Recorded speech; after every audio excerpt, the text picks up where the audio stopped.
Haleluya, haleluya, puji nama Tuhan. Shalom jemaat-jemaat Tuhan. Puji nama Tuhan. Kita bersyukur bahwa kita berjumpa dalam ibadah online GBI Alpha Omega Minggu 21 Mei 2020. Dan sebelum kita mendengarkan kebenaran firman Tuhan hari ini, kita akan satu dalam doa. Mari kita berdoa. Terima kasih Tuhan, terima kasih Bapa untuk kuasa-Mu yang tak pernah terbatas yang kami rasakan dalam sepanjang kehidupan kami Tuhan Yesus. Dan pada saat ini Tuhan Yesus, Kau berkati Tuhan Yesus kami Bapa yang akan mendengarkan kebenaran firman-Mu Bapa. Dan biarlah firman yang berasal dari pedang Kau Tuhan Yesus, Kau berikan kepada kami semua Bapa. Dan Kau pakai hamba-Mu Yesus melalui bibir mulut lidah hamba-Mu ini Bapa untuk menyampaikan kebenaran firman Bapa.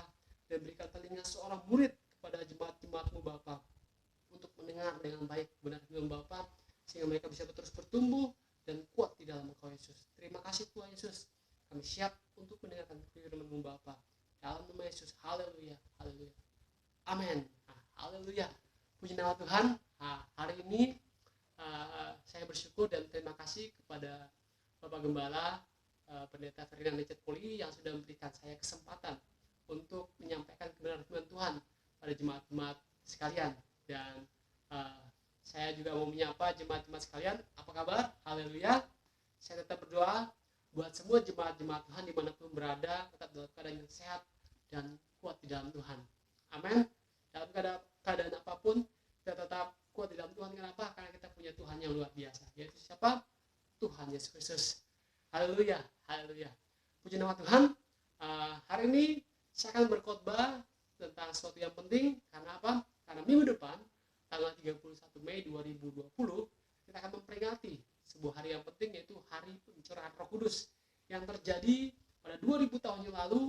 Dan jemaat-jemaat sekalian bisa lihat kisahnya dalam Kisah Para Rasul yang kedua, di mana Roh Kudus pertama kali dicurahkan kepada rasul-rasul.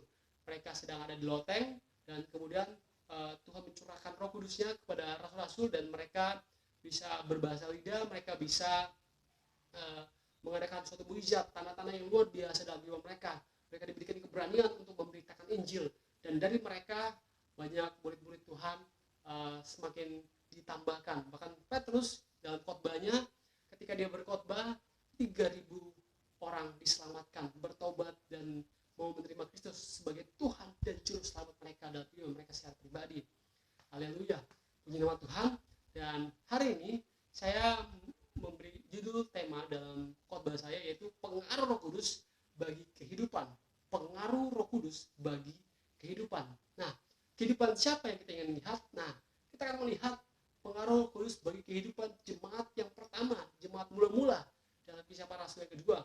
Dan ini akan merefleksikan atau mengoreksi diri kita menjadi pelajaran penting buat jemaat masa kini untuk belajar daripada jemaat pertama, bagaimana pengaruh Roh Kudus itu berdampak luar biasa dalam jiwa mereka. Dan ini akan membangkitkan iman percaya kita kepada Tuhan. Amin. Puji nama Tuhan.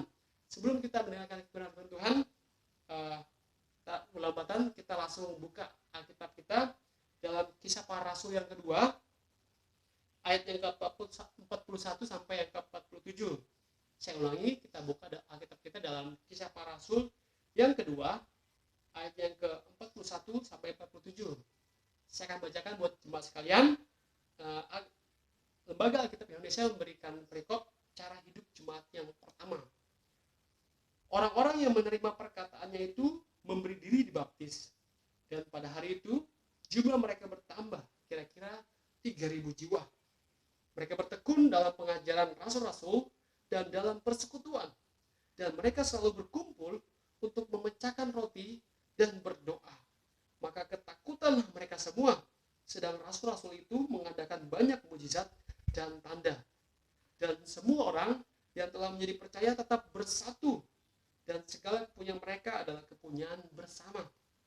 Dan selalu ada dari mereka yang menjual harta miliknya lalu membagi-bagikannya kepada semua orang sesuai keperluan masing-masing. Sesuai dengan keperluan masing-masing. Dengan bertekun dan dengan sehati mereka berkumpul tiap-tiap hari dalam bait Allah.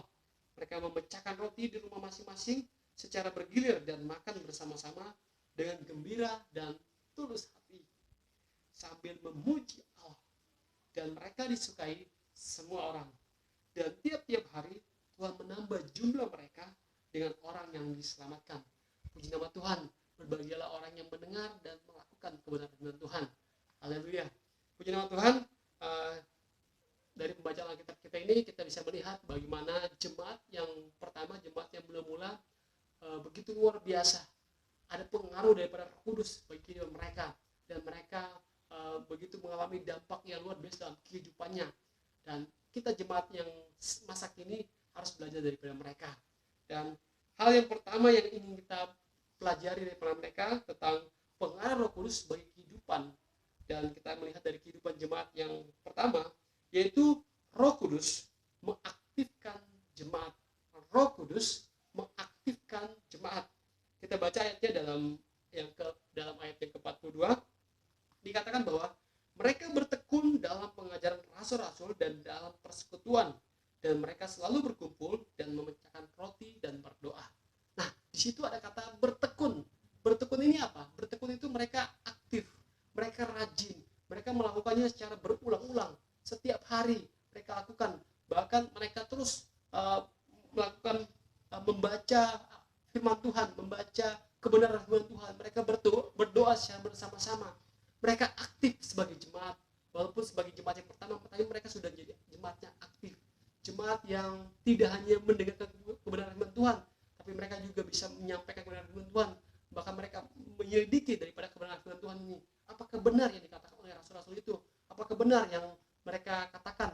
Dan mereka menyelidikinya dan mereka benar. Dan tiap-tiap hari mereka memiliki kerinduan untuk semakin lebih dalam lagi mengetahui tentang kebenaran firman Tuhan.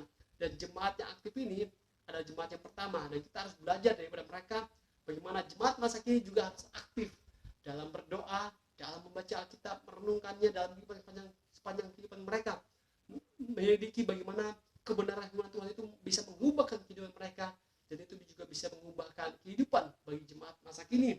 Dan saya mengajak, dan di awal ini saya mengajak buat kita semua jemaat Tuhan untuk tetap terus rajin, aktif dalam membaca Alkitab, aktif dalam berdoa.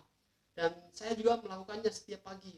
Dan kalau jemaat-jemaat ingin melakukannya, kenapa? Karena di pagi hari ketika kita belum melakukan aktivitas banyak, kita bisa pagi-pagi melakukan berdoa dan membaca Alkitab. Nah, ini harus menjadi kebiasaan penting dalam kehidupan kita. Dan saya percaya bahwa jemaat Tuhan pasti akan diberkati oleh Tuhan. Dan sebagai jemaat yang ada di masa kini, kita juga harus aktif dalam membaca kebenaran firman Tuhan. Amin. Puji nama Tuhan. Dan kita akan melihat dalam hal yang kedua, bagaimana pengaruh Roh Kudus bagi kehidupan jemaat yang pertama-tama itu, yaitu Roh Kudus menyatukan jemaat. Roh Kudus menyatukan jemaat. Nah, dalam kehidupan jemaat yang pertama ini, Roh Kudus menyatukan mereka. Nah, di mana ayatnya kita baca dalam ayat yang ke-44 dan yang ke-46. Saya bacakan. Dan semua orang yang telah menjadi percaya tetap bersatu. Ada kata-kata bersatu. Nah, Roh Kudus menyatukan jemaat. Apa yang terjadi? Kita lihat. Dan segala kepunyaan mereka adalah kepunyaan bersama. Kepunyaan yang satu adalah kepunyaan mereka yang lain. Dan selalu ada daripada mereka yang menjual harta miliknya,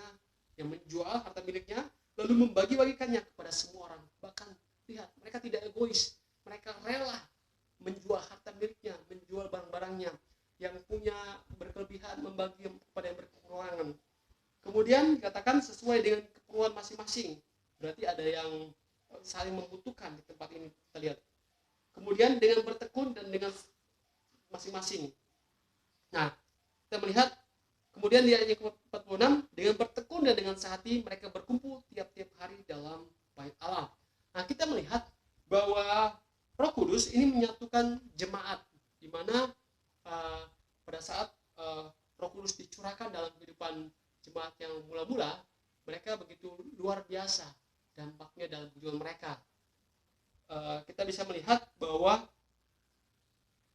Roh Kudus